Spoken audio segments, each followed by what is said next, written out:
Hello and welcome back to the Football Fellowship podcast. My name is Mevin. And my name is Toby. And copy and paste the intro from last week because again, this time reviewing Gameweek 3 in the Premier League. We've had a lot of goals, more red cards and even more controversies. But how was your weekend, Toby, before we get into football? Yeah, it was a good one. Good one, thanks mate. We did the little pub quiz this weekend on the bank holiday weekend and did better than we expected, I reckon. Yeah? Tell the viewers where you come. Well, we were hoping for not last, and we did actually end up coming 7th out of 12 overall. So better than we thought because it was like a locals pub quiz. We hadn't done it before. We thought something to do on the bank holiday weekend, and a lot of 70s and 80s knowledge for the middle-aged crowd. But we did all right. We did all right. Just isolated half of our viewers, but yeah, yeah, it was a good one. How was yours? Yeah, it was good, thanks. Went to watch Gran Turismo, which, I went in with low expectations and actually, did really well. And then on Sunday was a nice chill one, watch the F1, watch Max Verstappen win again. Of course. But it's quite interesting because there's a bit of rain around early on, so every team kind of changed their tactics, and so that was quite fun to watch. And then that led perfectly into Newcastle versus Liverpool, which is actually our first game we're going to be talking about today. Newcastle 1, Liverpool 2, and I was a bit worried going into it because as a Liverpool fan, a lot of the build-up from neutrals and Sky Sports was, Liverpool, a team are stagnating or potentially on the way down. Newcastle, a team on the way up. And is this going to be a crossing of the roads of the two teams? But, it didn't end up being like that. What did you make of it as a neutral? Yeah, I think actually Liverpool got off to a surprisingly good start, I'd say. There was obviously a lot going on in that first 10 minutes involving Trent Alexander-Arnold. He got the yellow card for time wasting, which I don't know if you agree. I definitely think it was a yellow, him throwing away the ball. I think that's fair. But I know what you're going to say. Go on. He was fouled. He was fouled by Gordon before, which was... Yeah, the ref got that one wrong, but then got the first yellow card right. And then obviously on that 10th minute, should he have had a second yellow? I think he definitely should have. So I think, like you said, I do agree that he got fouled for the first one, so he shouldn't have got the yellow.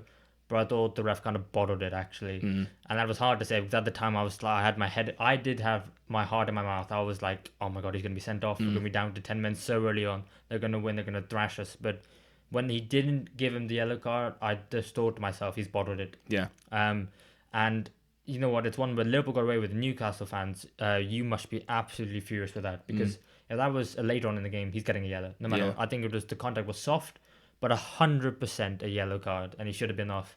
I think you could tell that on Trent. He looked, as soon as he did it, I think his face sort of like dropped.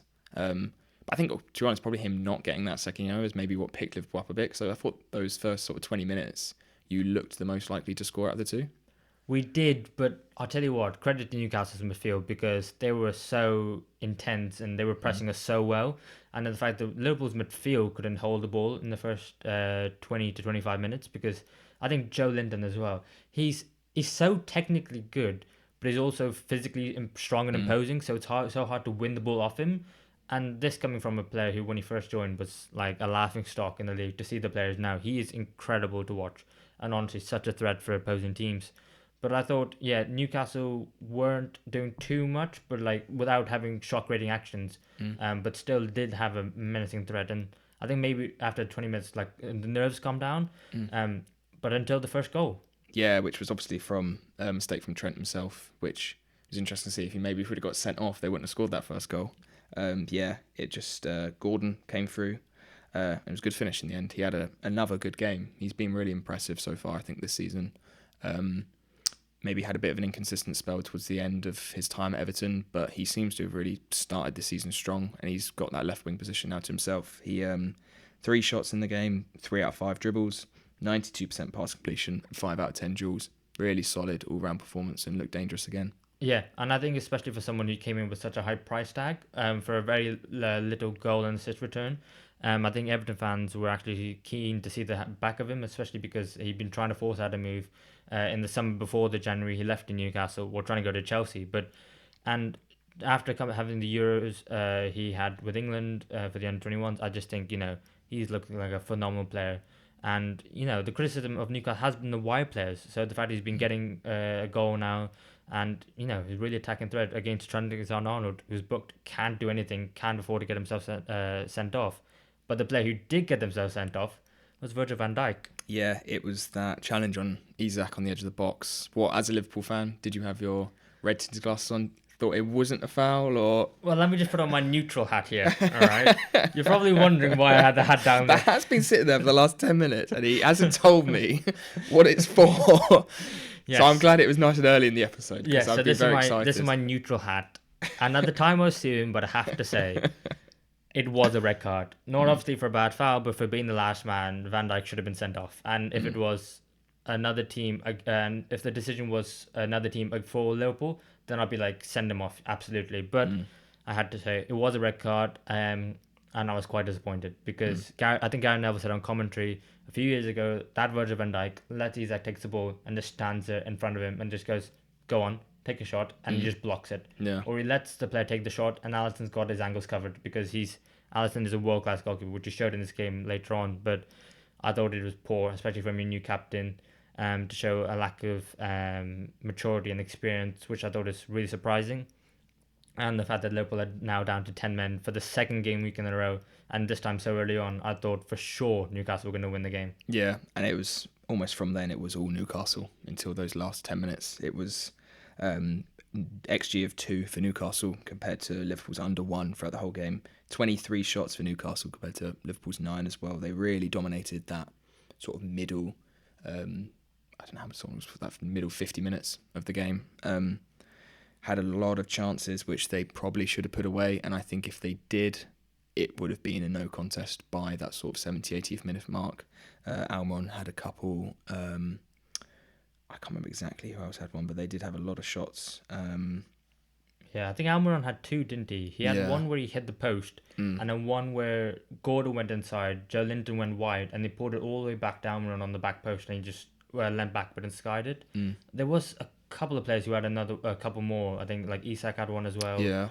But they just didn't convert them, did they? And it was interesting to hear actually Eddie Howe saying he thought that Newcastle actually played a lot better and more aggressive before Van Dijk was sent off. He was saying that the tempo slowed down perhaps a bit too much. Obviously Newcastle, knowing they had that man advantage, they wanted to keep the possession because they could. But he felt that they really slowed it down, sort of that back end of the first half. But I think when they came out in the second half, they looked really electric, really good, really dangerous, and should have won the game in that period. But this is where I take off my neutral hat.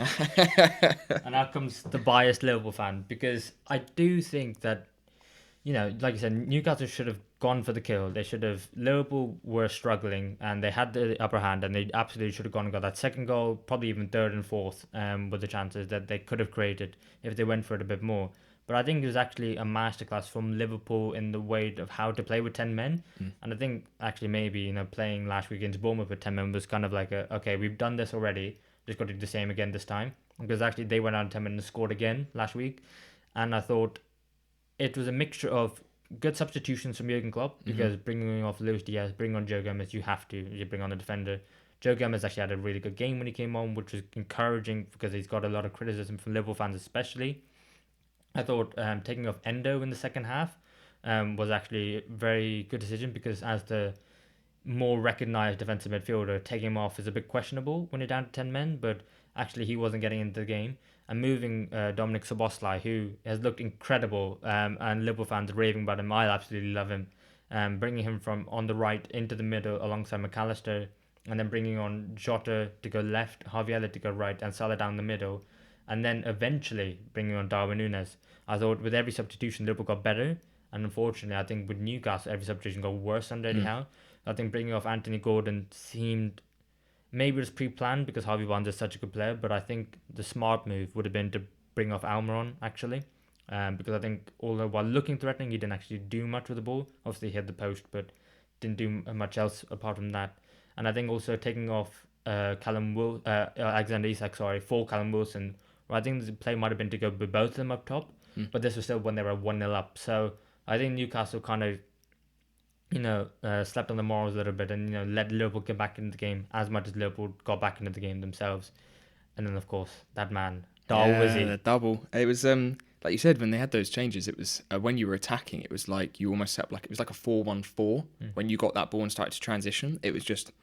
a lot of the time it was that 4 Liverpool players going forward against the Newcastle back 4. Maybe they had one midfielder back, but there was such a big gap in those last 15 minutes between the defence and attack for both teams, and it just made it so exciting, so end-to-end those last 15 minutes. And the first, Nunes got his first. It was a little mistake from Botman, I think it was it? Sort of heel flicked it almost into Nunes' path, and then a lovely finish. And then almost an identical finish again, the second one. Brilliant pass from Salah, literally the exact sort of pass a striker wants. But finishes it again, 2-1. Yeah. And we go home happy. Yes. No, it was so. Liverpool fans have been clamouring for Darwin Nunes to start, and I can understand it because he's the most goal-scoring forward out of all of our forwards, bar maybe Salah, and he's the one who's going to be, at Benfica, he scored high 20 goals. But after underperforming season last year, I think Klopp's gone with the likes of Jota and Gakpo because he trusts them more defensively.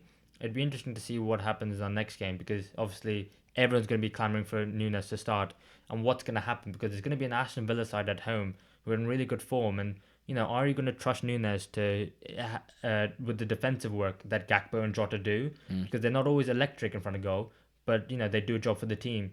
So I think it might be one where he's going to be a bit more of an impact sub and then he's going to really force his way into the side in the Europa League. But I think, he's definitely done really well, especially since when he was at Benfica, he actually outperformed his XG massively. And with those 2 shots, the XG, I don't know the number from the top of my head, but they couldn't have been that high because the first one hit the post and went in, so just pinpoint. Yeah. But so he needs to be clinical like that, and if he keeps going like that, he's going to be, a 20-goal a season striker for Liverpool. Yeah, like you said, against Liverpool next week, it'd be interesting to see because I feel like obviously both of these goals against Newcastle are him playing off that last man and getting the space in behind, as opposed to being like a fox in the box, like your sort of Haaland figure, finding it in a deeper, lower block. Aston Villa played 3 at the back this week. Yeah. And I know Emery likes to have his centre-backs sitting deep and then building up from there. So there's not going to be a lot of space in behind for Nunes. And again, if Emery's playing out from the back and he's not the best presser, it'd be quite surprising to see him start. But definitely maybe even come on earlier than he has been so far this season. Absolutely. As that impact sub, because now he's got 2 goals in such a big game. It's key for strikers to have that confidence in scoring goals, and this could be the start of a good season for him. And then before we move on, let's talk about Newcastle just very quickly because obviously they beat Aston Villa 5-1 at home in the first game. The narrative then at that point was, everyone's underestimating Newcastle, they're going to do really well. Then put in the solid performance at the Etihad, lost 1-0 unfortunately. Now they lost at home and in the circumstances as well. It's been quite a roller coaster 3 games already for them. Yeah. Where do you see them now? I don't think I see them any different, particularly to after that 5-1 Aston Villa win. I think against City they put in a good performance. I think they played better this week than they did last week, which is something they can take away. They definitely created a lot more chances and they had a lot more of the ball. And I think they've just got to take the good bits of that first sort of 70 minutes away. But they've got to ensure that something like this doesn't happen again, especially against 10 men. Have a look and see where things went wrong. Maybe they were pushing for the second goal too much as opposed to sort of sitting back more and holding what they had. That could be something that obviously as sides play more together, they've got to be a bit more assured in the team. Yeah, I agree. And I think it's just the fact that there may be a bit more pressure on them as well. I think everyone's looking at them. The fact that obviously they've been on Sky Sports, I think maybe 3 times already. They're a team to watch and they are going to be going forward and they're going to have to deal with that pressure. But then moving on to your boys, Arsenal, as they drew 2-2 at home to Fulham. What did you make of it? It was a terrible, terrible start. It was obviously as bad a start as you could get. 1-0 down after 57 seconds. It was a good press from Fulham to get us into that situation where Saka's only out was a pass back to White. It was a bouncing ball, but it was a terrible pass. You can't really... It was just a bad pass. It wasn't like Fulham did anything amazing. And it was just one mistake. And then Pereira finishes it off. And I think from that situation, Fulham sat back as they did and just made the game 10 times more difficult than it could have been if it was still 0-0. Overall, I think it was still not a bad game from Arsenal, I would say. XG 3.2 compared to Fulham's 0.5. 19 shots from Arsenal compared to Fulham's 8 and 71% possession. So we did dominate the game following that early goal. But again, it still does feel like there's something missing. whether it's because there's a lot of new players in the team, because it seems personnel are changing a lot week on week, maybe due to injuries or due to tactical changes. We obviously saw Kivior coming at left back this week with Tomiyasu being suspended. Still no Gabriel. And the first half was just felt a bit slow, felt a bit no particular sense of urgency, which I understand. Obviously, they've got to see the game is still 0-0, but it just felt like a bit laboured again still. Yeah, I agree. I think the first half, the first and the second half, they were chalk and cheese. The first half, you were so slow, so sluggish, like you said. And it didn't help the fact that you just gave the ball to Fulham to score, and they did. I thought, to be fair, I thought it was a fantastic finish by Pereira. What's interesting, because I wonder if he meant it, because I'm wondering if he was actually trying to lob Ramsdale, but ended up going near post. Yeah, because Ramsdale was going far post, wasn't he? Yeah, a lot of people were saying that he scuffed it, but I'm not sure. I think he almost maybe wanted it to look like he was going to lob Ramsdale and then slip it in the front post. Yeah. I think it was actually quite a clever finish. Yeah, maybe we're being too harsh on Pereira, but that was a really good finish, because Ramsdale had no chance. He was scrambling, and to be fair, why would you when your team have just handed the ball to the opposition? But I thought Fulham defended really well, and this is a side who, you remember, if you go back and watch our season predictions, we thought they were going to be struggling really down there. But I thought for that first half, they really defended well, without letting Arsenal have too many chances. There were a couple, but, they defended really well, defending tight in the box. And, I'm just quietly impressed with Fulham. Yeah. I don't think they're going to have an amazing season chance for Europe or anything. But then it's just it's not whole games at the moment, but it's halves or spells in which they look really impressive. And again, going up against Arsenal, a team you expect them to be at the top of the league, the fact that they've gone to the Emirates 1-0 up and solidified it for 45 minutes, you think you're happy days, but they come out of the second half, and I think it's more Arsenal with the urgency, because Arteta did not look happy when he came out. No, yeah, it really changed in the second half. Nketiah came on at half time, which I think that's maybe what we were missing. Obviously, Trossard likes to drop deep, and against certain low blocks that does work. It does help get more people around the box creating chances. But in that first half, Martinelli and Saka, they both had good games, but there just always seemed to be something missing. I'm not quite sure what that was. Maybe, and I think potentially what it could have been was Nketiah not being in that box as someone to aim for a lot of the passes and crosses. I think Martinelli had a really good first half up until he had to make that final pass and shot, and he seemed quite indecisive. And that potentially may have been the last few weeks he's been used to play with Nketiah, and that's since changed to Trossard. And then the second half, we saw, I think, both wingers look more comfortable getting those balls into the box. And I think for me, there were two changes that completely changed the game, and that was Zinchenko coming back into the side and Fabio Vieira coming on. I think we've really missed Zinchenko in the last couple of games, and I'm not sure why he didn't start. Maybe he was still not quite there at the fitness level. But I think he's just so good when he's inverted. And I think I'd like to see going forward is Ben White back at right back and doing those overlaps, and Zinchenko being the one who inverts into the number 6. I do agree. I think Thomas Partey at right back is not a permanent solution to anything, and it's definitely more at the moment because Zinchenko is out of the side. Yeah. And obviously, if Timber unfortunately had his injury, if he was fit, he could have done that job perfectly, and I think you probably would have been fine. He would have been at right back, and there'd be no issues whatsoever. But I think the fact that Zinchenko came in, and he's just perfect made for Arteta and the system and the way you play, and he's so good. And I think also I did want to touch on Fabio Vieira, because I thought his urgency when he came on was crucial to you getting back in the side, getting back in the game, and the fact that he won the penalty off Tete. I think Tete is quite an underrated player. He's actually does really well for Fulham, but the fact that he drew that challenge, which I thought was unlike him, and then obviously Saka takes it. But I did want to ask you about the penalties, because we saw Odegaard take a penalty last week against Crystal Palace. Saka take it this week. So do you know what the penalty situation is?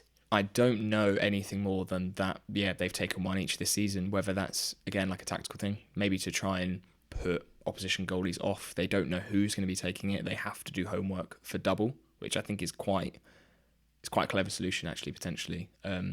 Maybe for someone like Saka, who he might, I don't know the stats, obviously, he might be someone who hits it more one way than the other. So throwing in Odegaard as a potential wild card, who's a good penalty taker, it's just potentially a solution for that. Yeah, to be fair, that wouldn't surprise me because Arteta seems like a guy who he's going to try everything possible to try and throw another team off. Yeah, to try and get that little bit of advantage. Yeah, and to be fair, if it works, fair enough. Yeah, but Vieira is brilliant. Won the penalty, got the assist for the second goal to make it 2-1 as well. He had the 1 key pass, 1 out of 2 dribble, and 2 out of 4 duels. I don't even know if it's particularly like what he did, but it was more like how he was doing it. Like you said, absolutely. It was the urgency and the confidence, which I don't think we've seen from him yet. When we signed him, there was a lot of hype about how good of a player he was at Porto, and he made a lot of impact off the bench for Porto. He was their highest assist maker in the league, and I'm pretty sure he got into double digits for goals by the end of the season. And I think this is the first time we've really seen that player come out, and it was really great to see. And I think, like I've said, it'll be really good for his confidence as well. Yeah, because I was actually quite worried about Fabio Vieira in the transfer window in the summer before the season started, because with Declan Rice coming in, with Kai Havertz coming in, I was kind of worried where he's going to get his game time. Is he going to be just the sole backup for Saka? But you brought in Havertz, and Havertz can also play there. You've also got Reece Nelson who can play there, Trossard, Martinelli, etc. And in midfield, it looked like he's being outnumbered for the position. So to see him come back in and just, the Arsenal depth is incredible, despite the fact that you've had a couple of injuries. But we're talking about a player who did well, a player who didn't do so well, Calvin Bassey, of course, who was ultimately the culprit for not necessarily the first goal, but there was that situation where he was down off near the touchline in Fulham's penalty area. And then obviously you went on to score, which obviously let Nketiah be onside. Yeah. I think he was onside anyway, even if he was in the back line. But he could have been there to try and prevent the goal, and he wasn't. And what did you make of it? Did you think it was a foul for Bassey? No, I don't think it was a foul. And even if he is down injured, he got up and carried on and played the rest of the game until he got the second yellow. But I don't think you can. It's not like they always say. It's not the opposition team's responsibility to stop the play and kick it out. It's up to the ref's discretion if he thinks it's a serious injury to stop the game, which it wasn't. And yeah, he stayed down. We scored. Unfortunately, if it was the other way, I probably would be a bit annoyed, possibly. But should I get the neutral hat out? Yeah. No, to be fair, I absolutely agree. I think it wasn't a head injury, so the referee didn't have to immediately stop it. And also, Bassey, despite him being in the penalty area, he wasn't interfering in play. So I think that was fine for him to carry on. But then what did you make of the second yellow he got? Yeah, it was a second. I think he knew it straight away as well. He was already walking off by the time the ref blew the whistle. Yeah. And obviously, we might be seeing more of that this season because of first yellow was for time wasting. And I think we're going to get that a lot this season. I think it's going to be one where players are going to have to stamp that. I think it's almost muscle memory. And they're just tactical. It's just inbuilt in them because they've been doing it from when in the youth levels that, you can't get away with this anymore. The game's got to be faster, got to be slow. And I actually quite like the rule. So, you know what? If that means he's not going to do it in the future, I'm all up for it personally. Yeah, I agree. Yeah. So, definite red card for you? Yeah, I think so. Okay, cool. But yeah, didn't matter at the end. They still got the point with 10 men. They still got the point. It was. Do you want to break it down for us? Yeah, it was a good finish from Palhinha, good header from the corner. It was just one of those things. They just had a corner, scored it. Fair play to them for getting a point. I think by their first half performance, they probably did deserve to get something out of the game, especially a tough away fixture like Arsenal. And Palhinha was someone who did make the difference for Fulham today. He was that organiser in the midfield. 7 out of 13 duels won and 6 tackles today. It's not today, in the game. Really good performance. Got his goal and got Fulham a really hard fought point. Yeah, you could tell by the celebrations how much it really meant. And he's been missing for them with his injury, but they haven't fully back. They desperately need him. I will say I do have a gripe with the Arsenal defence for the corner because, and I know people have been talking about it on Twitter, I just want to get your thoughts on it because I understand the zone of marking and I don't mind it at all because I think it's good when it works, it's really effective, and I think it's better than man-to-man because there's less confusion about who's marking who. But I do think that as soon as the ball's played into a zone, there was no specific player's designated area that they should have gone and attacked it, but still someone should have. Because in the end, it seemed like Palhinha just got there completely unchallenged, and that's not all right. Yeah. What did you make of it? I think that's pretty much it, well summed up. There's got to be almost that decision between the two players if it's between a zone. If it is in that central, one of them has to make the decision. I don't know if that's something you can pre-plan or have people saying like, right, if it's a little bit more in your zone, you do need to go for it. If it's obviously in the zone before, that person has to go for it. Yeah, I think that's one of the cons of zonal marking. There's obviously cons of man marking as well. Harder to track the runners, whereas the zonal marking, this is where it makes it look poor and that it doesn't work. And in that case, it didn't. Yeah, I think Arteta, we was talking about how detail-oriented he's going to be with the penalties. He'll be analysing that Yeah, definitely. Yeah, and that's hopefully something we can avoid. Yeah. Well, moving from London to Manchester now, we have Man United 3, Nottingham Forest 2, and Forest got off to an absolutely electric start. Yeah. Like a few teams this game week. Because from Man United attacking Forest, they actually countered really well. And Taiwo Awoniyi, we mentioned him last week and the week before about how he's looked really good so far. He's strong, powerful, and physical, and he did exactly the same, perfectly counter-attacking Man United from their own corner and putting it past a Onana with an interesting save, shall we say? Yeah, he absolutely sat him down, didn't he? He didn't even do much of like a fake shot, like a step over. It was just a tiny little movement, and Onana just went too early, and then it was an easy goal for that. But... Yeah, he was a meme on Twitter. X, sorry, he's a meme on X. Yeah, and to be fair, it looked really, really bad. But also the touch from Rashford. I mean, the ball got away from him, but I didn't realize how quick Awoniyi was. Yeah, I knew he was quick, but I didn't know he was that quick. Yeah, and I think like Forest, I mean, they've almost signed the perfect strike for them. Of course, he's broken the record now for Forest, where he scored in 7 consecutive games for them, the first player in top flight history who's done that for Forest. So credit to him. But not after that, they made it 2-0 as well. This time from Willy Bolly from a corner from the right hand side. Brendan Johnson got fouled, and then Morgan Gibbs put in the ball, and Bolly almost seemed like unchallenged again, and he just almost the ball hit him rather than he headed the ball and just into the corner. And Forest found themselves 2-0 up at Old Trafford. Yeah, I don't think they could have dreamt of a start like that. It's exactly what they need, and it's probably was their game plan for the whole game, was to get them on the counter, get in that transition, win those high free kicks and corners when they can, and take advantage of them. And that was almost their game plan for 90 minutes, done in 4 minutes. Yeah. But Man United did come back, and maybe Forest, like I think we said this last week, maybe Forest got off to too good of a start. Tried to sit back too much, and then Man United from then onwards, besides that last 10 minutes, played really well.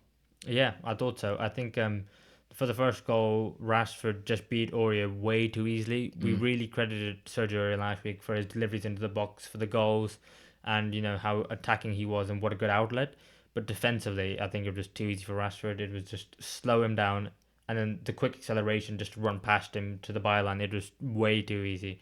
And I think, what credit to Christian Eriksen for getting into the box and with a lovely finish. Because obviously coming in from Mason Mount, who was injured, he played a large part of United season last year, and he did really well. And to find himself now out of the team, I think was maybe a bit harsh. But you know what? If you want to play in that team, you got to fight for it, and he did that especially. And then, of course, United had another chance, but this time the corner from the right-hand side, ball into the box, got deflected, and Casemiro with an open goal.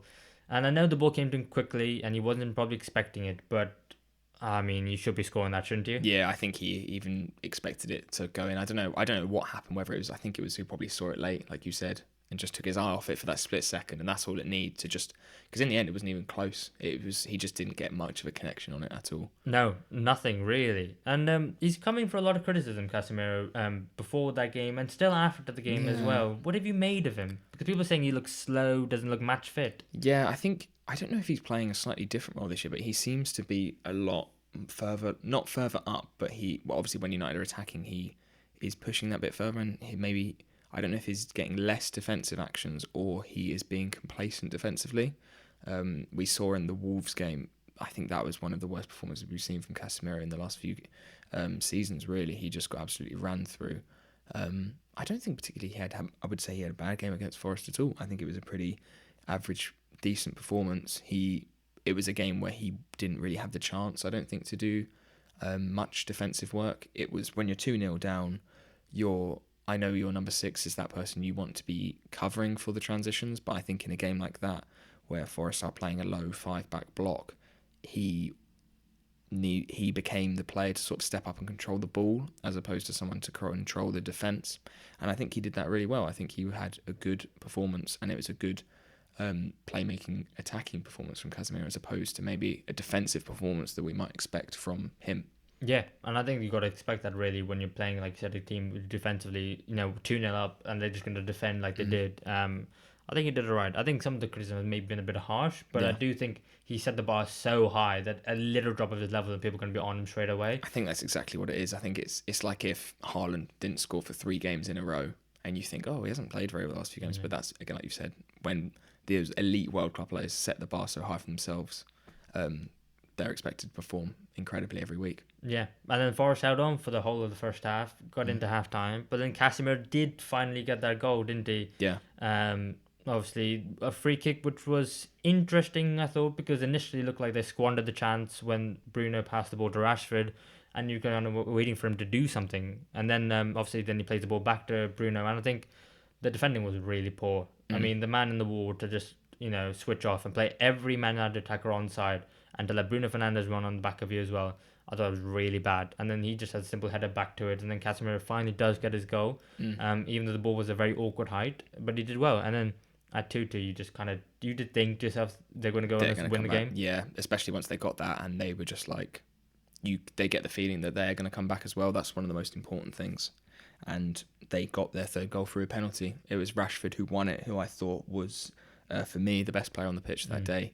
He had so many opportunities where he was able to go one-on-one with Aurier, and we hadn't seen that the last few games with Rashford playing up top. But when you see him on the left wing, he's so much more suited to playing on the wing, and he won the penalty, assist for the first goal, and the ball into Fernandes for the second goal. I think it was both a really good performance from Rashford in that sense, but also the way that United was set up to have the wingers isolated against the fullbacks was really good. Something maybe we hadn't seen in the last few games, because Antony had a really solid game as well. Yeah, he was really good. He had a lot of times where the way Man United was set up, doubling up, Dalot sort of inverting, or Wan-Bissaka overlapping, joining in, meant that they could have those one-on-ones with the fullbacks, and a lot of the time they beat them. In that third goal, Rashford beats his man, fouled, scores the pen, win the game. Did you think it was a penalty? Yeah. I thought it absolutely was a penalty. I think Danilo looked straight away as in the short, and I think more he looked in the direction of the referee, but I thought it was more to himself being like, how on earth have I done that? Because obviously they're scoring. And I think Man United scored the last 8 penalties they've got in the league. So they've been really clinical with that. And I think, Man United, it's important to get a win. After a lot of people had high hopes for them against Spurs last week, and then now to beat Forest despite the first 4 minutes, which were, you look like they were on the rocks. But now they finally got another win. They haven't looked great, but I guess at any point of the season, just getting the 3 points is what matters. Do you think they still need to do some business in the transfer window? I'm not sure. I'm not sure, to be honest. I think they have their starting 11 now. When Højlund is back, he's going to be their ideal striker. I think they looked a lot better. Maybe not Martial himself, obviously being up front. I didn't think he was particularly anything special. But I think having Rashford on the wing is such a game changer for them and really made them play a lot better in that game. I don't know. I don't think it's particularly any transfer they need to do. I think they just need to get a few more games, because I still think they played a lot better against Forest than we saw. What about yourself? What do you think? Yeah, I think you made a pretty fair assessment. I think maybe with Luke Shaw injury, I mean, I saw links to Mark Cucurella from Chelsea on loan. Wow. Which, I'm a bit like kind of whatever with. Yeah. I know they've let Brandon Williams go on loan to the Championship. They've obviously still got Tariq Malacia. Diego Dalot can play left back, but that means they're a bit light at right back. I think maybe if they bring in left back, fine. I think they need a bit of midfield depth. I think they don't have a player like Fred, who, when he came into games, wasn't great on the ball, because we know that about Fred, but, defensively, he could shore up that midfield a bit more. And if they're playing Champions League games against teams who are going to be dominating the ball more than they are, then I think they could do something like that. I'm not sure if Scott McTominay is that or at the quality. But I just feel like maybe they're a bit light in midfield, and, if they can sign another striker, that'd be ideal. But, I mean, with so little time left in the window, I don't think it's worth it. I think they'll be fine. I don't think they're going to be trying for the league. I think there'll be another season in the top 4. But they might have to watch the shoulder if they continue playing like they did today. For Nottingham Forest, 2 tough away fixtures now. First against Arsenal, and now against United. Worried for them, or do you think they'll be alright? I actually am being quite pleasantly surprised with Forest this season. They've been a lot better than I expected, I think. I think now they've got that front three of Johnson, Elneny and Gibbs-White as hope if they can stay fit all season. I think they'll be fine. They do have another tough game next week, which is Chelsea. Yeah. Obviously, Chelsea had a great weekend, which we'll be talking about later in the episode. But I think against the top sides, they've put on some good, solid performances. And I think against sort of the teams who will be around that sort of lower half of the league, I think they've got a really good chance to pick up some points. And I think if they keep playing as well as they are and Elneny stays fit, keep scoring goals for them, I think they'll stay up. Yeah, I think that's completely fair. I think Elneny, Johnson, and Morgan Gibbs-White, keep them fit and they'll be alright. Yeah. I think that rhymes.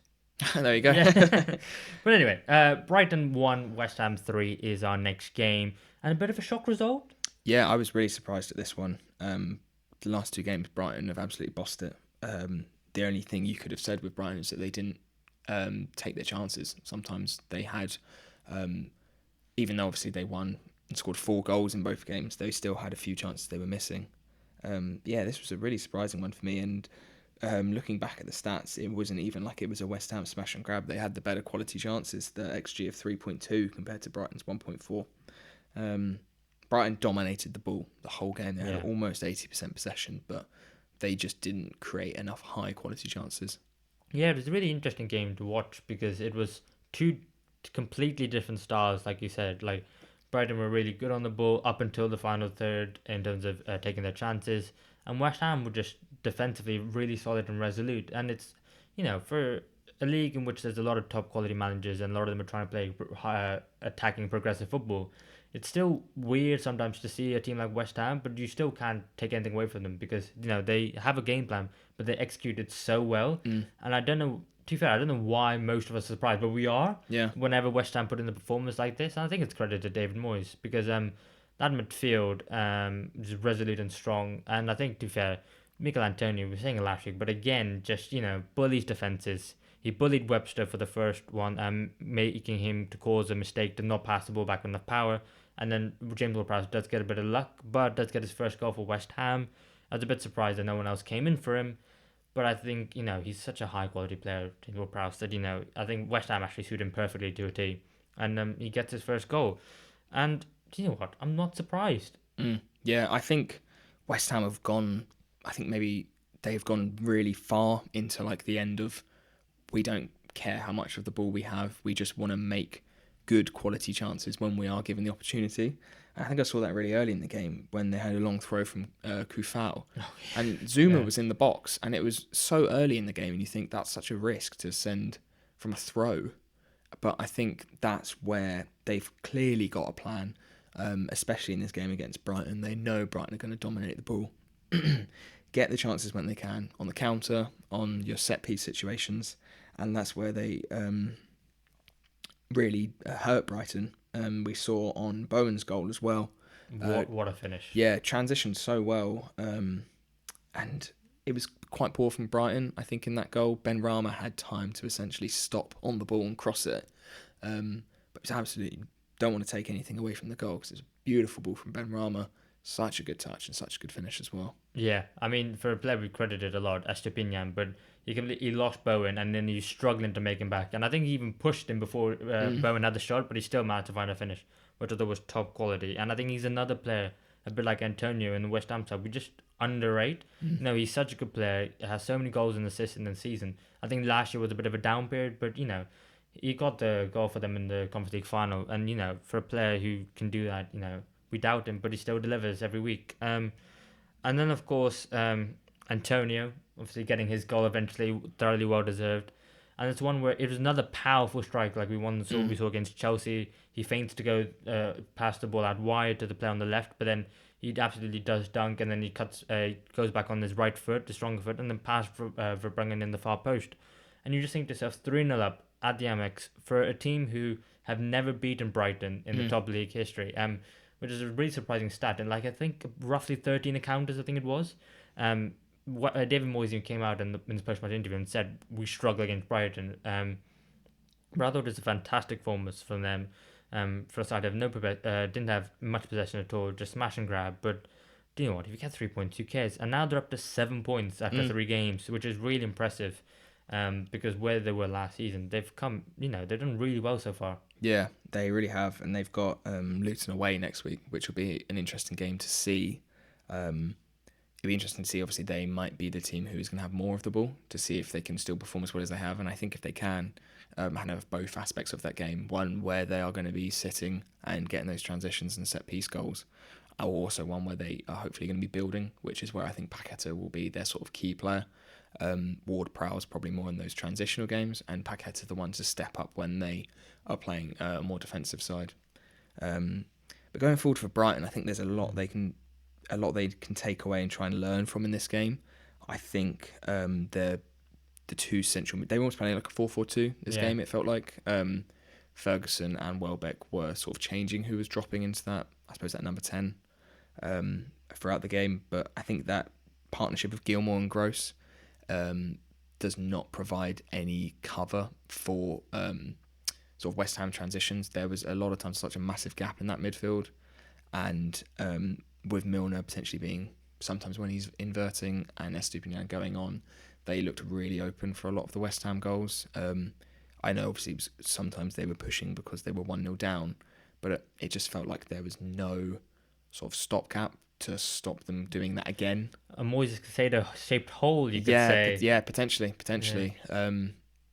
It's going to be interesting to see how much they will miss him, because he is that player who would stop those sort of counters. And also there are some positives to take away from Brighton. They had a good, an okay sort of creative performance. Areola had a really good game. He prevented one goal, like post shot, in terms of XG, with 9 saves, and Ferguson had a good chance. Gross, I think, had 1 or 2 decent sort of long range shots that Areola saved. But next week they have Newcastle, which will be a big game. If they can maybe step up their performance from this week, try and find some of that form that got those 4 goals in each of the games previous, they could have a chance. But after seeing it today, makes you think, is there maybe sort of a naivety in the way Brighton are playing in terms of focusing too much on having the ball and less so on other areas of the game where they can be hurt? Yeah, I do get your point at all, and I think it is going to be one for De Zerbi to think about, because it's not been too often that we've talked about a De Zerbi Brighton team and being like, that was a performance where we were expecting more and they didn't deliver. It's okay to lose games of football, that happens all the time, every team loses, but I think it was more the fact that the cutting edge wasn't quite there, and when you're already playing Ferguson and Welbeck, who are you then bringing off the bench? Maybe they did miss a play like Enciso, who was obviously out with a knee injury after saying that against Wolves. But it was one where it just didn't feel right watching it, I'm not sure what the solution is. Maybe if it's, I don't know, you move Veltman to right back, move Milner into midfield alongside Gross. Maybe that's an option. Maybe bring João Pedro back into the side. I'm not quite sure. But I think they have enough solutions within the team to resolve that, and I think it's one, like I said, their record against West Ham has been impeccable, that they'll get over it. But I think the game against Newcastle, is going to be a massive game, because Newcastle need a win now after only winning once in the last 3. And for this side who are going to be, hopefully, for them, chasing the top 4, and Brighton going to be hopefully chasing Europe, this is going to be a setback for them and for Newcastle. So, what are we going to cracker next week? Yeah, really looking forward to that. And if West Ham got next, Luton, like I've said, West Ham can keep this run going, keep picking up points, then that's a brilliant start for them. Quiz time. Come on. Back again with the quiz. The only Connect Footy quiz. Scores on the doors from last time. Still got 3-point lead. Yes, still beating my ass, which is a common occurrence in quizzes. So it's 10-7. Yes. Yeah, it was a 3-2 win last time for myself. So yeah. Even though I thought maybe I made it a bit harder, you still got the 3, which is an average score. Just to remind us, 5 if you get on the first go, 4 for second, third is an average what you should be getting, and then 2 and 1 subsequently. And again, you are still just carrying on winning. Nothing's changed. Yeah, so we've each again 5 players we've picked from the same random club. Try and suss out the club, get as many points as you can, and get the dub. Yeah, I do have to say, I don't think they're completely random, because I haven't gone with like a club like Union Berlin, for example, where it's impossible to guess. Yeah. If you're a general football fan, you should be able to get these. You guys know what we're doing right now. Yeah, it's been interesting trying to think whether to go for like a big club with obscure players or like well-known players who randomly played for like a small club. Yeah. And then trying to find like 5 known players for a really weird club was pretty tough. Yeah, but to be fair, I mean, as the podcast goes on, the quiz goes on, we're going to be struggling for clubs by the end of it. So maybe we should do. We're not allowed to repeat the club this season. Yeah, I think that's a good idea actually. I like that. Yeah, so like keep that. mixing it up from different countries. But yeah, who wants to go first this week? I think I said my players first last time. So do you want to go for your players first this time? So you're guessing first. Yeah. Okay. Let's go. So your first player for 5 points is Yusuf Malumbu. Malumbu, I know that name. And I'm pretty confident he played for West Brom. But I think that's the only club I know. So I'm going to have to go for West Brom.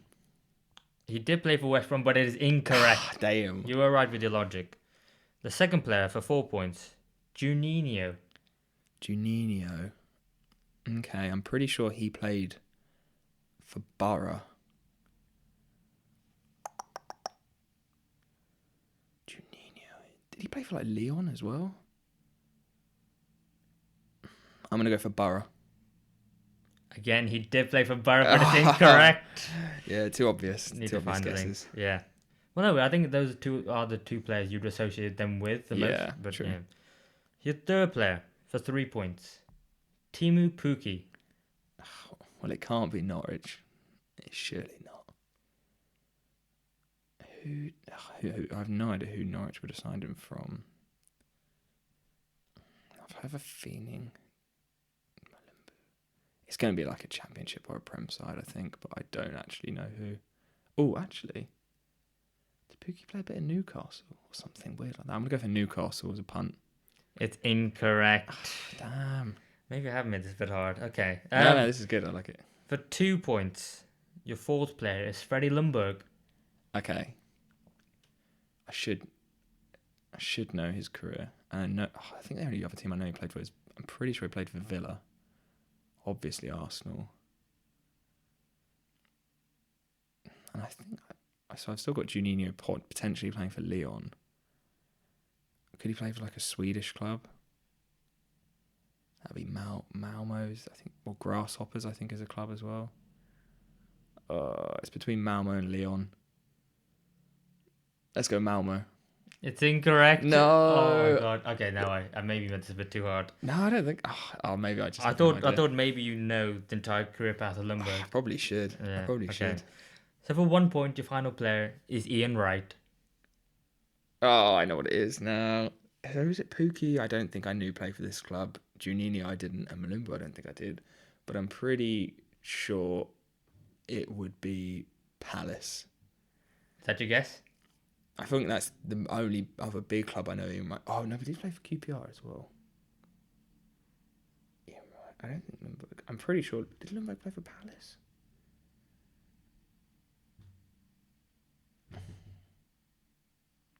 What am I between Palace and QPR?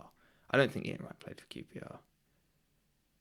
Let's go Palace. I'm going to have to go for Palace. It's incorrect. No! Who is it? What team? Celtic.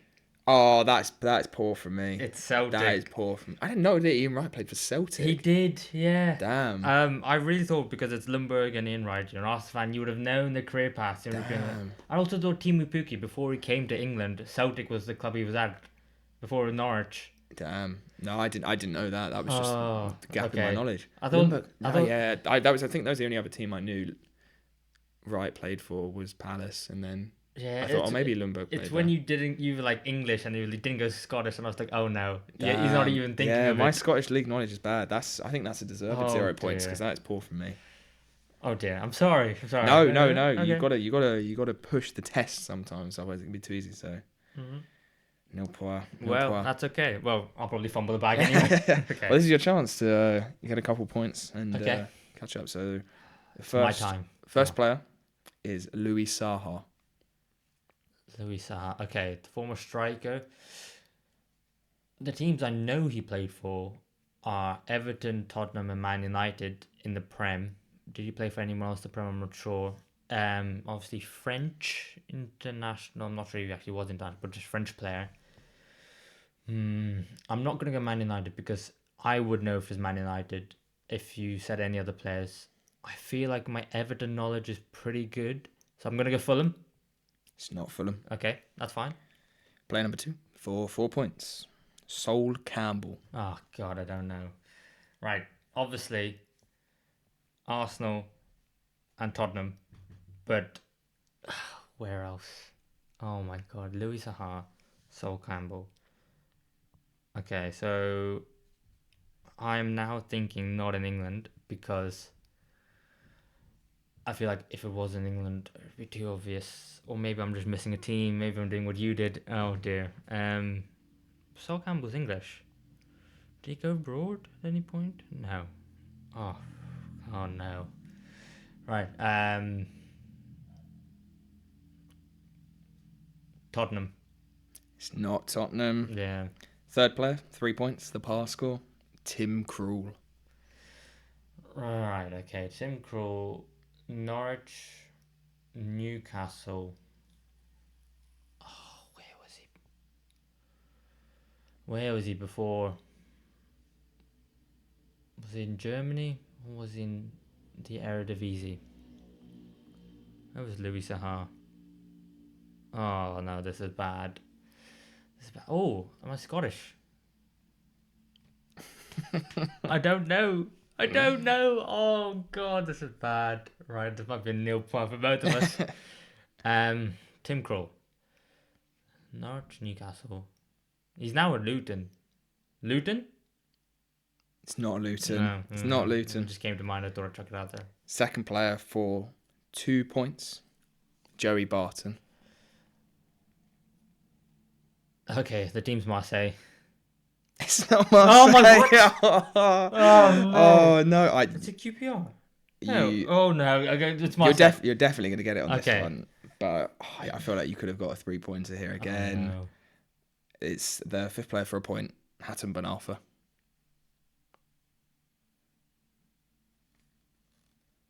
Okay, so it must be Newcastle then. But okay, Tim Krul. Well, can you say the players again?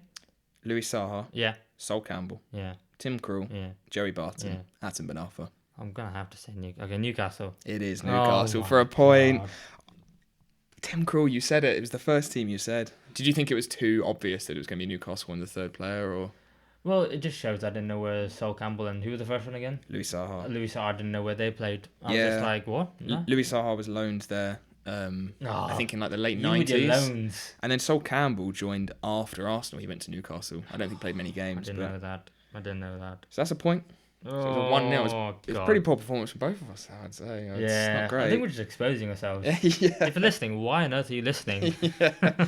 So that makes it now 10 to me and 8 to Mev. Yeah, not much changing. We'll still forget what the score was. Yeah. it's slow and steady wins the race. Yeah, maybe we'll get to 20 by the end of the season. Okay, it's a good aim. Oh, God, no. Well, to be fair, if we say average score, we should be on about 90, shouldn't we, by the end of the season? Yeah, podcast a week. How many have we done? This is the 5th, so a par would be 15. That's not too bad. 10 and 8. It means below average, but already. Yeah. Oh, God. Right, there we go. Yeah. That's the quiz, and back to the episode. Yeah, and the perfect segue into Luton, who got thrashed by Chelsea 3-0 away at Stamford Bridge. Worrying times for Luton? It is, yeah. It's not getting any easier for them. Chelsea, obviously, really good side so far this season. It looks they completely new squad. But as you said, it was a bit of a thrashing. I don't think Luton really had any say in the game. 67% possession for Chelsea, 19 shots to 11, and 2.2 xG to 0.4. So I think a 3-0 result was quite fair. Yeah. I think this is one where Chelsea needed to win after losing to West Ham last week. I think they were really quite poor, and it's one where they responded against arguably maybe the weakest or one of the weakest sides in the league at home. But I think they need it, and I think they needed a win with lots of goals as well to really get the fans on side, because at the moment it's just been promise and promise, but to actually see the team execute at that level was really good to see for the Chelsea fans. I thought again Raheem Sterling was excellent like he was last week. I've been so impressed with him, especially for a player who I personally I think I'd kind of written off in my head, and I thought to myself he wouldn't do it, especially playing on that right hand side. Because at City his best was on the left, and he'd often go onto the right hand side and not do as well and not link up the play as well. But to see him get the ball, turn and drive at the defense, and he's so aggressive and positive thinking every time he gets the ball. And I think something's been said between him and Pochettino, because he looks like a completely different and world class player. Yeah, he had a fantastic game. He really stepped up, and he looks like their sort of main man now. Yeah, especially with the way they have now built their squad, and the players they've signed are all sort of under that 26, 27. And he's one of the more senior players in the team. And I think you can see that when, not just when they're playing as well, but when they look at him, he is sort of going to be their go-to man, I think. Just had a really great game, driving into the box. It was him, and I think Enzo Fernandez had more of a sort of forward role in this game. Which is a really exciting combo for Chelsea to have James when he's fit, Gusto at the moment, who again had another really good game. yeah. Whichever Chelsea right back is fit, and Sterling on that side, Chilwell and Enzo on that left-hand side linking up as well. Looks really dangerous. Yeah, I mean, it looks really exciting for a team who have no Champions League football to work on that week in, week out and get even better. And I think, Chelsea are really going to improve, and, a top side's going to have to worry about them. I mean, obviously, it was just against Luton. We'll get on to Luton in a second, but I think the fact that, get 3 points, 3-0 win, and to be fair, Nicolas Jackson looked incredible. And I've seen this stat all going around on social media, right? Nicolas Jackson, same as Didier Drogba, didn't score in his first 2 games, scored in his third. And I mean, you need to be careful about hyping out a player that much. I mean, he has looked really good. He looked strong. He looked physical. He looked, especially on the last shoulder of a defense, he looks like he can really bully the defense. And but his just finishing hasn't been quite there. No. Got the goal finally for Chelsea last week, and I think hopefully he's going to get more for them, especially with Nkunku still out and going to be out for a while. He's going to be the main man forward. But I think as a whole, it was a really good Chelsea performance. And Casado had a decent game, without doing too much. I think it was, perfect. You don't want your defensive midfielder to recognise, sweep up the ball, pass it, and let the team go on. And they did. Yeah, they did. No question marks at the moment on Chelsea going forward, it seems. I know it was obviously, like we said, it was against Luton, maybe not the toughest of fixtures. All positive signs. But I just don't think Luton really had any sort of way out, particularly. I don't really have many notes from their performance, and I feel like at the moment it's the same, I think, with Luton and Sheffield United. I can't see them picking up many points at all. Especially against these top sides. I know obviously they are going to have the plan, setting back, transition, but there's no going forward, it seems, a lot of the time. Yeah, well, we could maybe use this transition, but talk about both teams, which was going to be our next game anyway, but Sheffield United 1, Man City 2. And, Sheffield United actually did all right. They did, They did it really well, but I think it's their third game in the league against Man City at home. Whereas Luton, obviously, because their stadium's getting upgraded, they haven't had a home game yet. They've only played 2 games. They've got next week as well at a home game. Hopefully, the crowd are going to really inspire them. And that might give them a bit of emphasis. But, I mean, at some point, they're going to have an upset. They're going to win a game against a team that nobody thought they're going to win against. And then all of a sudden, people are like, oh, hang on, maybe they do have a chance. Maybe. And again, I'm trying to be optimistic, because for a fan to think, well, we've got no chance of winning most of these games, so what's the point? I think it is quite demoralising for them. And probably already Luton fans already feel like they've been patronised a lot by the football community, but you do wonder how they're going to do it. And yes, I do understand that if you come up and you're not expected to come up, and then if you improve your squad, then when you go back down next year, you'll be better. But you still want to see something from this season. I'm just wondering what that something is going to be. Yeah, I think they do need some more game time. I think against games like this, they're going to learn the most from. They're going to see where things went wrong. And I don't think it was particularly defensively wrong from Luton. I think they were solid.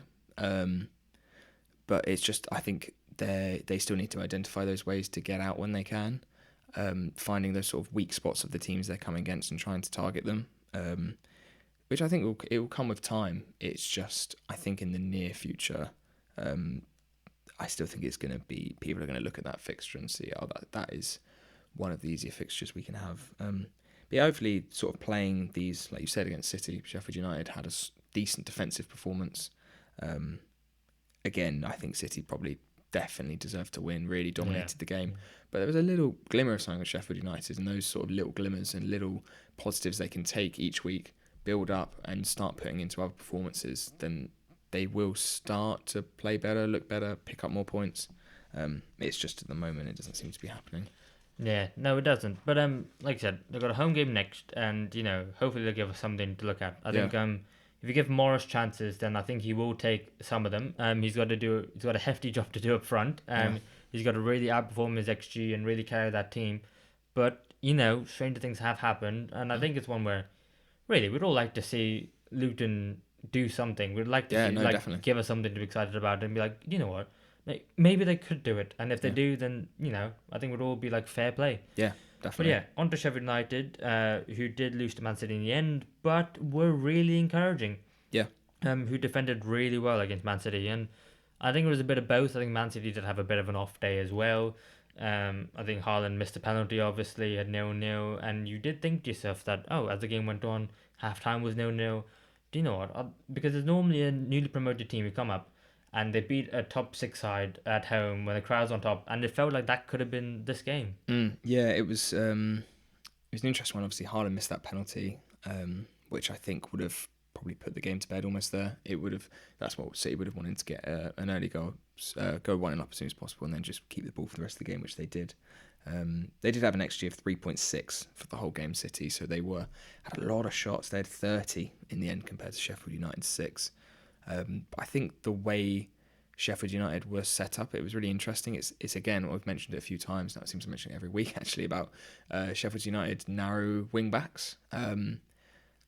I know a lot of the tactics against Man City is to prevent the winger isolation one-on-one and to double up on those wingers, but they really didn't do that in this game. They had one person on the winger and one person occupying the space the winger's most likely going into. If it was Bernardo Silva on that right side, you'd have that second man in that sort of space where he might cut in on his left. The same with Grealish trying to cover where he's going to cut in on his right. And even when those players did cut in, they had so many men in the box surrounding Haaland, there was not an easy pass to them. There wasn't those easy cutbacks or those easy clip-ins that City are so used to. A lot of the time they were reverting to having to lay it towards the edge of the box and then have a shot. Obviously a lower quality chance, lower XG, less likely to score. And they had a lot of the Sheffield United players put in a really good performance and a solid shift and just sort of suffocated that City box. Yeah, I think it's really interesting that you mentioned the fact that Sheffield United's tactics against Man City's wingers, because this is something that I picked out as well, is that with Mahrez now gone, obviously Man City have players who can play out in those wide areas, like your Grealishes, like your Fodens, like your Bernardo Silvas, like your Alvarez's, but they're not as good and not natural out-and-out wingers as, say, like a Mahrez was. And then maybe have Sheffield United identified a weakness, because they can say, sure, you can do whatever you want in the wide areas, but you still need to be in the middle of the pitch to score your goals. Yeah. So if you just flood that area, you've got no chance. Which is why I think it's interesting that Man City have signed Jeremy Doku from Rennes, because is he going to be like that differential, that different outlet that Man City have to try and exploit the team, you try and have this tactical approach to stopping Man City. And I think it's going to be interesting going forward, because he's a very raw talent, so he's not at the level Mahrez was when he left, but he could get to that level and he could even exceed it. So maybe it's one where Guardiola's kind of foreseen it in the future, and he's gone, okay, I know my team, I know what my areas of weakness is, and I need to play like that. So that's going to be interesting. Obviously, he didn't play for them this week, but going forward, I mean, that could be one to watch. Yeah, that is a huge signing for them. He is one of the most sought after wingers in Europe, and he is exactly that. He is like the definition of a winger, I would say. He's so aggressive. He's such a good dribbler, and he's I can't remember his take on stats exactly, but they are one of the, I'm pretty sure he was like at least in the 90th sort of percentile, that top 10% of wingers for dribbling in Europe. And that's exactly the sort of player City wants, someone who's going to pick up that ball, beat when they're struggling against that, beat not just beat the fullback, but go even further, beat another player, and then find a good ball in a cross, as opposed to little shimmy cross and not much happening. Yeah, because they got rid of Sterling, Sane, Mahrez, so they don't feel like they have the natural kind of player in that team anymore, and it felt like they're gonna have to manufacture it. Yeah. And in this game, that was where they sort of struggled a little bit. They, in that first half, it was the same as in the last couple of games. Walker playing that high and wide fullback role, with Bernardo Silva, who naturally, I suppose, is someone who drifts in more of a central midfielder. And then the second half, they changed it. Walker was actually the one who seemed to be inverting in more. I think potentially to have more players on that sort of edge of the box where the Sheffield United players weren't, so the wingers had an option if Haaland was being suffocated like he was. And that, in a sense, I suppose, helped draw some of those Sheffield United players out as well. Obviously, that happened with Grealish's little chip into the box, into Haaland. It was that one time, I think, where he had a lot of space to be freed up and scored. And then, that put them 1-0 up. But then it was Sheffield United with got an equaliser. Yeah, Bogle off the bench, and there's one where I was surprised he wasn't starting. I mean, I suppose when you concede as many, they haven't conceded too many goals, but they've conceded a few, so they were going to make some changes in the back line. I think that was expected from Higginbottom, but I think the fact that, Bogle, who I think is pretty good, I think he could play for another team and do a decent job, a bit like Max Aarons does at Bournemouth. But, what a fantastic striker was into the bottom corner, and it's one where, it's gone through a lot of bodies, so there is a bit of luck to it. Like you said, the XG wasn't very high on that shot. Or the game in total, but if you're Sheffield United, you need a bit of luck like that and get that luck. Yeah. You 1-1, you're at home, and you don't have long left to go in the game. You're in the 80th odd minute, and you think to yourself, hold on. Oh, but it was just so poor in the way they conceded the last goal, wasn't it? Yeah, it was. It was funny. It was that Kyle Walker making the mistake that led to the Sheffield United goal, which I think was such a stinker. Do you think it was a foul on Larouci? Which one was that? Sorry. When Walker got the ball off the player in the wide area and then he put it into the box, there was a altercation of sorts, and United were appealing for it, weren't they? I can't actually. I don't think I actually remember seeing that, to be honest. Do you not? Okay. No. Well, because I remember. I follow a couple of Sheffield United fans on Twitter, and they were saying like, he's been fouled right in front of the linesman. What are you doing? And I saw some others saying, "Oh, it was weak from him." Oh, on the City goal. Yeah. Sorry, no, I was just referencing when Kyle Walker did the back heel for the Sheffield United goal. Oh God, yeah. Yeah, okay, I was going to say that was an absolute stinker, and I have no idea why he did that. I thought it was absolutely stupid. Yeah. Okay. I just wanted to say that, and then I was going to say, but then he redeemed himself with the second goal. Yeah, sorry. I do know what you're talking about, the Larouci foul. No, it wasn't. It was just strength from Kyle Walker. Yeah. I think it was Larouci was trying to see it out, didn't have his body in the right position. Yeah, okay, he showed too much of the ball. Walker just out-strengthed him. Okay. I'll look at that in the edit, see which one of us got that wrong. Yeah. Which one of us wasn't listening to the other one. Walker, absolutely. For a player so experienced to make that, I don't know what he was doing. Yeah, it was and bizarre. You don't know if you saw the camera panned to him after the Sheffield United put the goal in, and he was absolutely furious with himself. Yeah. And I think, to be fair, it's one where, we wish Pep Guardiola the best of luck. Obviously, he couldn't be there because he had his surgery. But if he was in the hospital bed, absolutely cursing Kyle Walker. Hell, yeah. And to be fair, I mean, yeah, why wouldn't you? I think any of us would have been that if that was one of our teammates. But like I said, did make up for it with a lovely finish from Rodri. And I think one where Sheffield United were actually, after getting that goal, we maybe got too emotional and we're actually defending too deep in the fact that Rodri could find himself with that much space at the end of the box. No one was near him, but there were about 7 or 8 players deeper than him between the goal, and then one player needed to be out further. And I think it's a lack of experience, and I think they'll learn from it. But I think they got carried away a little bit, and went all back to the wall when they should have been further out, about 5 yards out. Yeah, just that one, or even that one man just stepping up, seeing there's a player who potentially could be free, stepping up and marking it.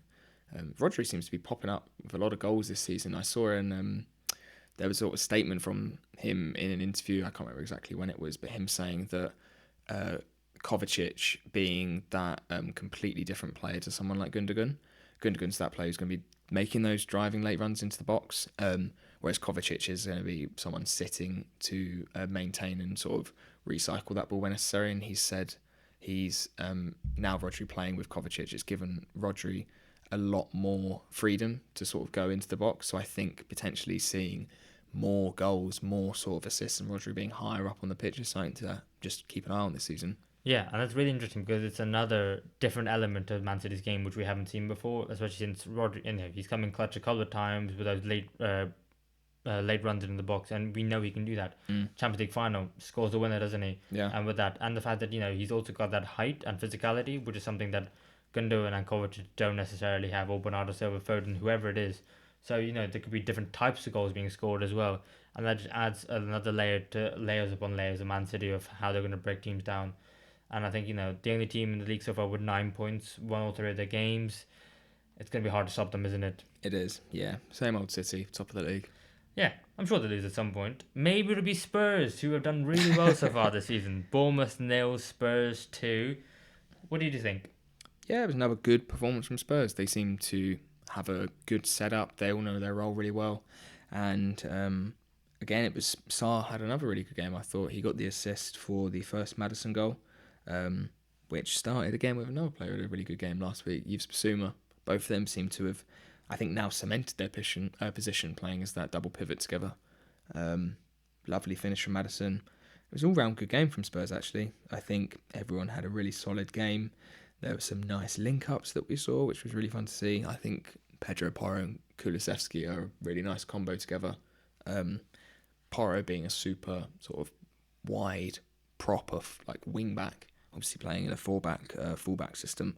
And then Kulusevski was left foot, being able to come inside, which there was a few little combinations of the game I thought was nice.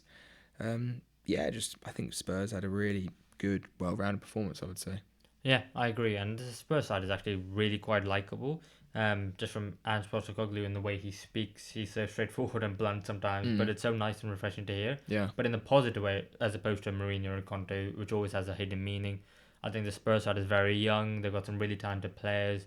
No egos in the side either. And I think, the getting rid of Harry Kane and not having that distraction has actually been a good thing for them as well. It does mean that they have centre forward and Charlton who can't score a goal, although he did try this week. But I think going forward they look really exciting. Like another team who doesn't have Europe, who are going to be training week in week out and are going to be improving. And I think that midfield is really the area that I want to personally focus on because, like you said, Basuma, Sarr, and Maddison. No one thought at the beginning of the season that was going to be the midfield three, and the fact that it's doing as well as it is, when you take those names on paper, I mean, it's up there for in terms of performances, the best midfield three of the season so far. Because Maddison just having that freedom and that free role just to go and do whatever he wants, and most of the time scoring goals and getting assists. Yeah, it was a really good performance from him. He seemed to have, he hasn't taken no time to fit in, and I think he's such a confident player. And I think we saw at Leicester, he is someone who just demands the ball. He wants the ball all the time, and you can tell he absolutely loves football. I think he really is really highly self-motivated. Is always going for the goal, always going for assists, goals, and I think will be probably one of the key players for Spurs this season, definitely. I think Bournemouth actually played pretty well as well, I would say. Yeah, I agree. I think I know they've only had 1 point out of a potential 9 this season, but I think as long as they can keep playing as they are and sort of stay trusting in their system of that high press, and trying to get the ball as much as they can. Spurs are a side who want to dominate the ball, and they only had 57% possession this game. A lot of that from Bournemouth's press, and then winning it high, and then recycling it back around into that midfield, where Billings sort of playing a deeper role this season. I just hope they can start getting some results so that the players don't lose belief in that system. Because I think against the teams in that lower mid-table range where they're hopefully going to be sort of pushing on and beating those teams, I think if they play as well as they have done in these recent games against decent teams, they can get some good results in this season. Yeah, I agree. I also think they've had such a difficult start to the season. I mean, they had West Ham at home, which, considering how we've seen West Ham in the subsequent weeks, was a decent point. But then they've had Liverpool away, and then now they've had Spurs at home, and it's not an easy start at all. But I do agree, there are, like, every time I watch Bournemouth, there are positives. Like, I think Billing is fantastic. On the ball, I think he's just such a creative outlet. Even if when he is playing deeper, he's so easily can find the pass through the lines.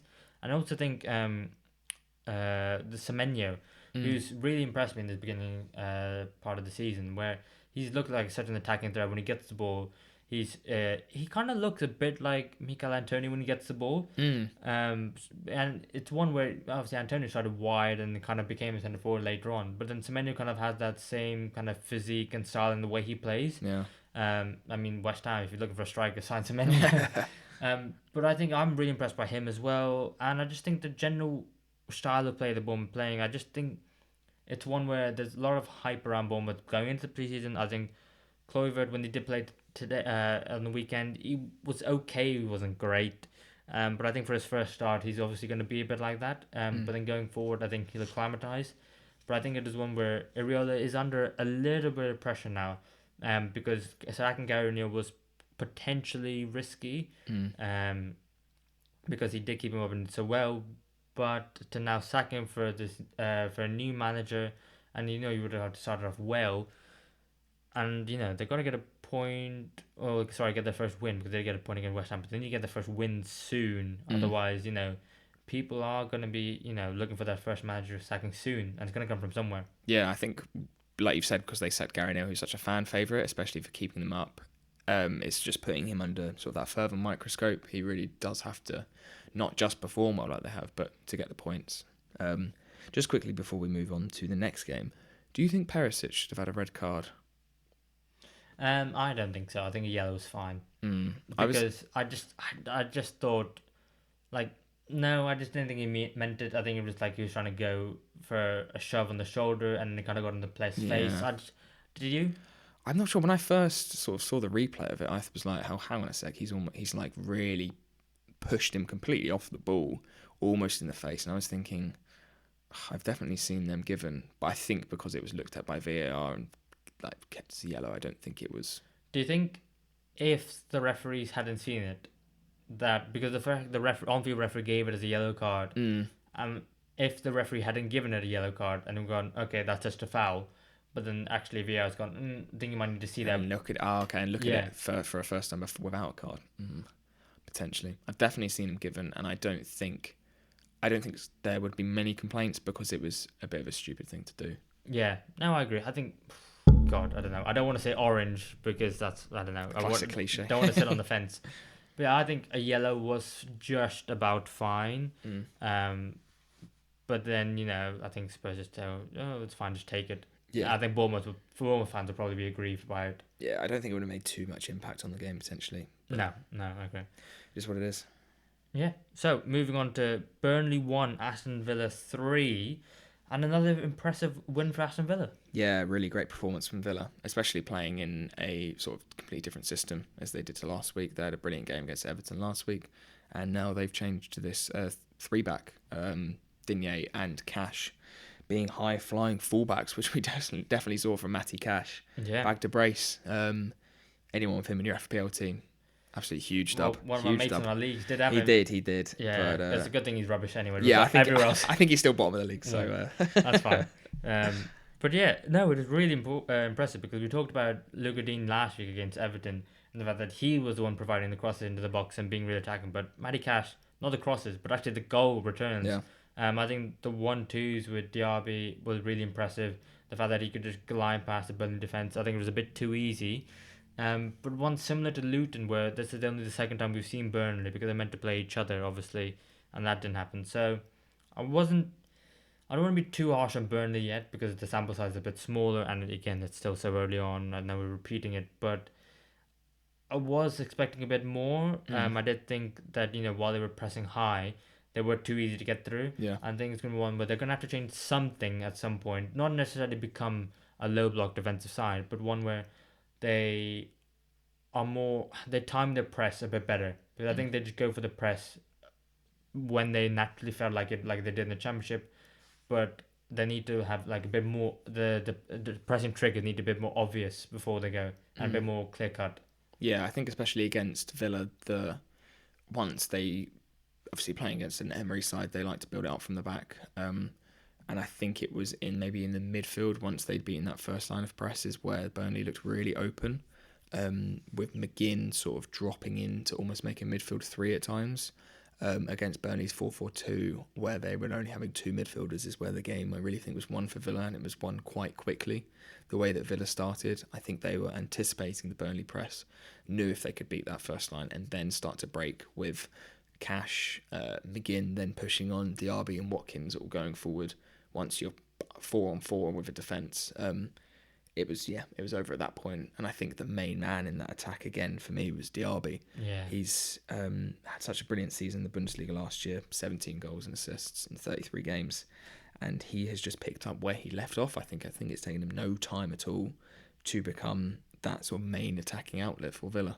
Yeah, and I think when you talk about right wingers in the Premier League, like who are the best? I mean, I think you got Salah, you got Saka, and I think Diaby is right up there for number 3, arguably, because he is just so good at football. I know that's great analysis. He is good at football. He is so good at football. Yeah, he really is. He's so fast, he's so tricky and direct, but he's also willing. He can find a pass so easily as well. And I think, I'm so surprised that no one else went in for him. I'm surprised that, obviously there were talks about like Saudi Arabia. I mean, that would have been a bit of a waste considering his talent, and you want to see him at the highest level. And I'm now thinking to myself, how good could he be? Yeah. Because if he carries on like that and propels his Aston Villa side, I mean, he is going to cause Robertson some issues next week at Anfield. Because that's going to be a cracker of a game, and him against Robertson is going to be battle I'm really looking forward to seeing. But also, I'm just looking forward to see just Villa play again, because every time they play, they're so attacking as a team. They always find not necessarily huge formational changes, but just like in-game tactics and to just nullify the opposition, and they do it every time. Like this week is Cash, last week is Digne, and I think one where they're going to be really good this season, and maybe challenging for the top 4. Potentially, yeah. I think we were a bit worried about Villa at in that first Newcastle game where they got battered, but they seem to have since then just almost forgotten about it, carried on playing the way they have. And they're really good at finding those sort of little half spaces. It seems they are attacking like as that unit, and they just find these little spaces to intertwine. And Diaby is sort of the main man doing that. It's such an efficient game. 1-out-1 dribbles, 1-out-1 shots, and 2 chances created. Just they don't waste the ball when they get it, and when they get in a good area, they are just efficient, lethal, and getting goals at the moment. Yeah, and I think to be fair, another underrated player is John McGinn, because captain of the side, where he, like you said, he drifts into midfield sometimes, but then he also drifts back out wide and playing off the left, and that's how the first goal occurred, when he was just drifting out to the left and then put the ball over the top to Watkins. Watkins eventually got there after a heavy touch, and then Matty Cash got on the end of it, which was mental to see, because the two highest players were Ollie Watkins and Matty Cash. Yeah. And they're just one where, fair play to them, because Burnley came with a game plan, nullified it completely, and, another win for Villa. But I think, fair play to Burnley, got their first goal of the season. Yep. I can't remember who it was. Who was it who got the goal for them? Foster. That was it, yeah. Foster. Because it was a lovely finish, actually. Picked up the ball from his chest, turned and finished with his left foot.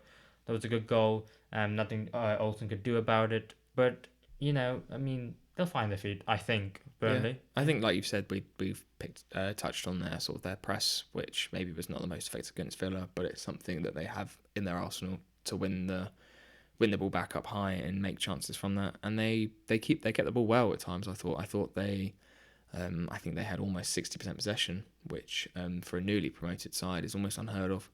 And I think it's, again, they've come up to the Prem. They may have been too used to being sort of the top team in the league of where their press and ball possession were their key parts, and it wasn't that challenged. But I think there's things to learn, things to pick up, and going forward, I can't remember who have they got next week. Burnley, they got Tottenham away, which again could be a potential difficult fixture. Same against Villa.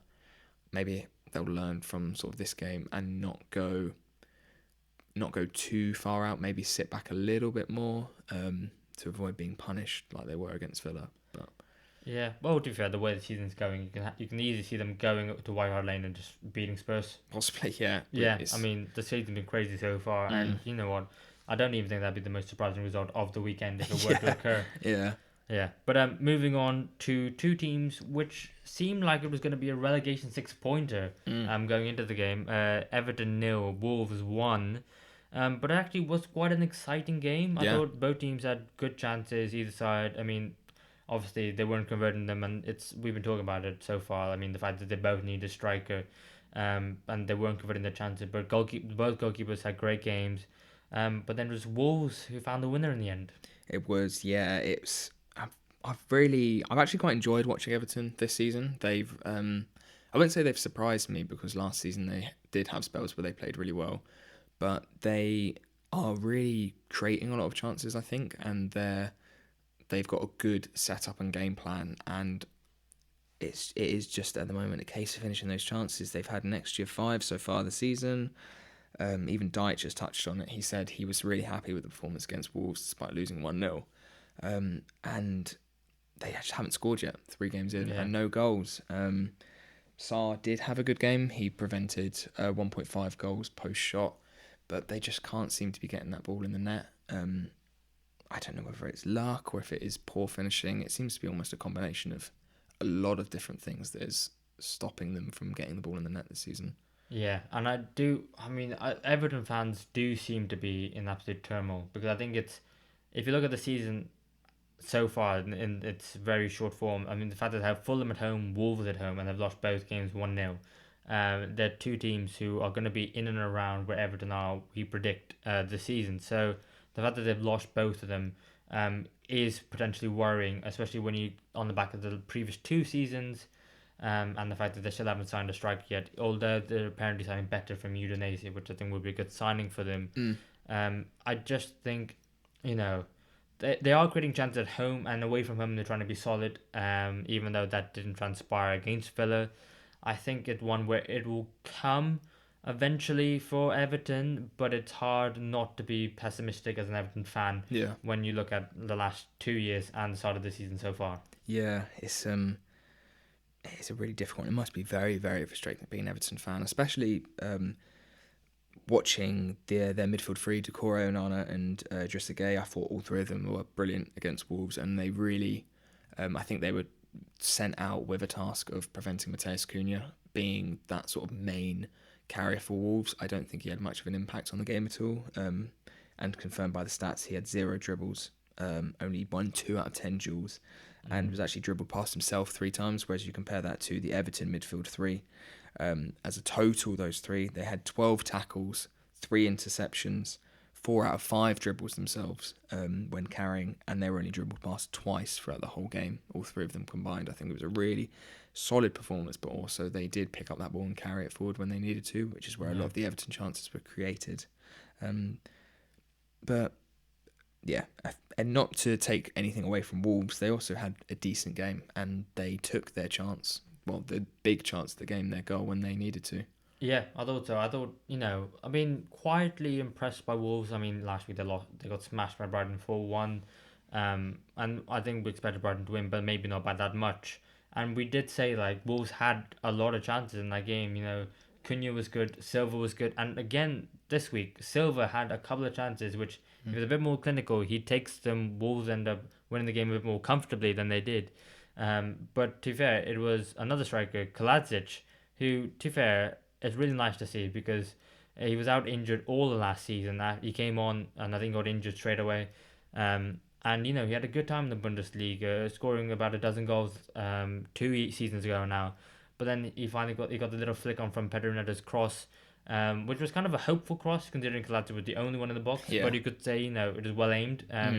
I think poor defending from Everton, Tarkowski and Patterson, there was no communication, and it got caught the wrong side of Tarkowski, and Patterson didn't cover the man as well.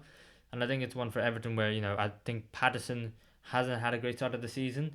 I do question at one point is, either Coleman's got to come back to the team, or Young's got to move to right back, and Mikalenga's got to come in at left back. I think Patterson so far has shown an experience defensively. Brantwaite came in for Everton, who I thought, they've been clamoring for a while, and he had a decent performance. Yeah. They've also been linked with Elvede, the Borussia Mönchengladbach centre back. Oh, okay, yeah. But Everton fans are saying fine, but as long as it's not Michael Keane. So you know what. But I think there's no winning at the moment, and I think it's gonna get a bit harder until they get the transfers in. But Wolves, I think they might be fine, especially if they're getting the money in from Mateus Nunes, who's potentially going to City and has now said he doesn't want to train with the club. Yeah, I read that this morning. Him saying that, which is it's not a good sign for Wolves. But I mean, they didn't particularly seem to miss him this game. I know he is. I really, really rate him. I think he's a really, really quality player, and I think he is good enough to play for City. But for Wolves, maybe a player that they don't need at their level, and if they can keep playing as they are in this game, they could be fine. They've obviously got Palace away next, and Everton have Sheffield United away. And I feel like for Everton, that is a game they need to go and win. Both teams need to win. Yeah. Both teams need to win. And if Sheffield United, say, hypothetically win that game, we are all looking at Everton with very desperate looks in their eyes because, they can only avoid relegation for so long after you're there and thereabouts season after season. I mean, eventually, like we're saying with Sunderland, we talk about the great escape with them and, how they kept on doing it, Jermaine Defoe getting the goals, but eventually it does catch up to you and eventually you do go down, a bit like Burnley in more recent history as well. So it is one where you are looking worryingly about, well, Everton mainly at the moment, but Wolves as well, if they, So on to the final game of the weekend to discuss, which was Brentford 1, Palace 1. Fairly even contest, I thought, overall. Brentford had a little bit more of the ball, 60% possession, but shots and XG pretty even, just under 1 for both, and 12 shots Brentford, 15 for Palace. It's a well-fought contest. Both teams who have played well this season, and it gave us a good game. Yeah, should we end the podcast there? Yeah. No, I'm joking. No, I wanted to talk about Kevin Schade because he came in to Brentford and he came in with a lot of potential and a lot of money as well. I can't remember the exact amount, but I thought the first goal he scored for Brentford on the weekend was really, really impressive. The ball got switched to him, his touch, his dribbling, and the speed and the technical ability to beat two men and then finish it into the top far corner. I thought it was really, really impressive. And we often talk about Brentford, can they do it without Ivan Toney? Ivan Toney is so important. But this Brentford team is stepping up. I think that's 7 games now they played without Ivan Toney in the Premier League. They've not lost a single one yet. I think they've won 5, drawn 2.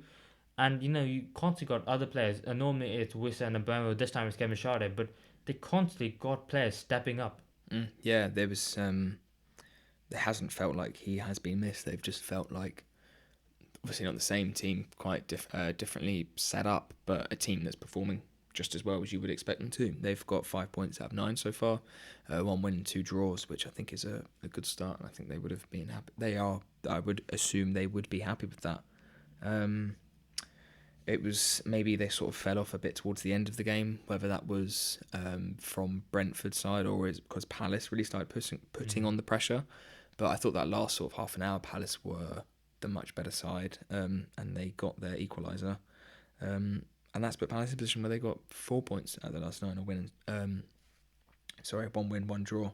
I think I might have got that confused. Brentford 5 points, 1 win, 2 draws. Palace with 4 points, a win and a draw so far. So decent starts for both of them. Palace's goal was so weird. I thought the way. Yeah. I don't know if he meant it. I think the way his he obviously slid in, and it looked like he was trying to flick it back to like a cutback, and it just seemed to like slide in and go under Flecken. And because I was going to say Mark Flecken had an amazing game. There were a couple of shots which he had, and he did really well with them. I mean, a little bit of pressure after David Raya did so well for them, but then he's an experienced goalkeeper coming, and he's fit in that team like a glove. No issues whatsoever.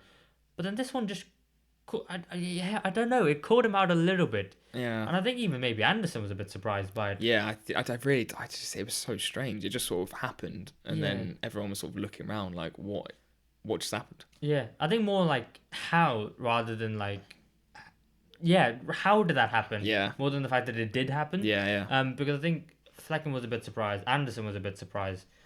But I was surprised by the Brentford defending prior to Anderson shot because the fact that he played a 1-2 on the edge of the box and then he's just in the box one-on-one. I think even from such a tight angle, I mean, it was a bit poor from Brentford and not one we expect, especially so late on in the game when they're winning 1-0. Yeah. I mean, and they could have ended up on 7 points and had like a really promising start at the league. but I think it's one where, both teams are like solidly mid-table. I think like we expect. I don't think we expect any different. I thought Eberechi again had another great game for Crystal Palace. Not missing Wilfred Zaha at all, and he's really being their main man, stepping up. And Michael Elise as well. He's Yeah. been out injured. They haven't, same like we said with Brentford not missing Tony. I don't think Palace so far have particularly missed Elise or Zaha, which is no discredit to those players. I think it's just a lot of credit to the players who are playing at the moment, have played so far this season. Yeah. And with that, that's all 10 teams It is. we talked about. And for the first time on the podcast, because normally there's been a game on a Monday night and we record on a Monday if you don't know. Yeah. So that often means we don't get to talk about every team. But it's been nice to talk about everyone, hasn't it? Yeah, you get a little bonus game in there thrown in there instead of 9. So Yeah, talk a bit less about everyone else. Yeah. So, blame Sky Sports or BT or whoever for the scheduling. But yeah, that's been a great episode. Do you think going to next week, do you think Man City will have won all of their games? who have they got next week? I have no idea. Let me look. I've asked in a my question. notes I don't know the answer to. somewhere. They have got Fulham at home, so I will say yes. Yeah. Yeah, I would think so. It does look dull at the moment just to see who can challenge them. Yeah, but I would say I don't think there's a clear challenge to them, but I think the teams who are in that step sort of below all seem to be playing. Not all of them playing better than last season, but Spurs obviously playing a lot better, Chelsea playing a lot better, and I think also Liverpool playing better than last season. In some senses going forward, maybe not defensively. Yeah, I know what you mean, because like teams look really good, but if you don't win every game, then do you really have a chance? I mean, Man City of course are going to drop some points at some point, but Fingers crossed to make it a bit more entertaining. But yes, we'll end on that note of hoping City don't do well. A nice positive note for the Man City come fans on out Fulham. there. Yeah, okay. Well, thank you everyone for watching. This has been the Football Fellowship podcast. We hope you've enjoyed. If you have enjoyed it, if you're watching on YouTube, please like and subscribe and tell your friends. And if you're watching on Spotify, please give us 5 stars. Yeah, lovely. See you next week. Cheers.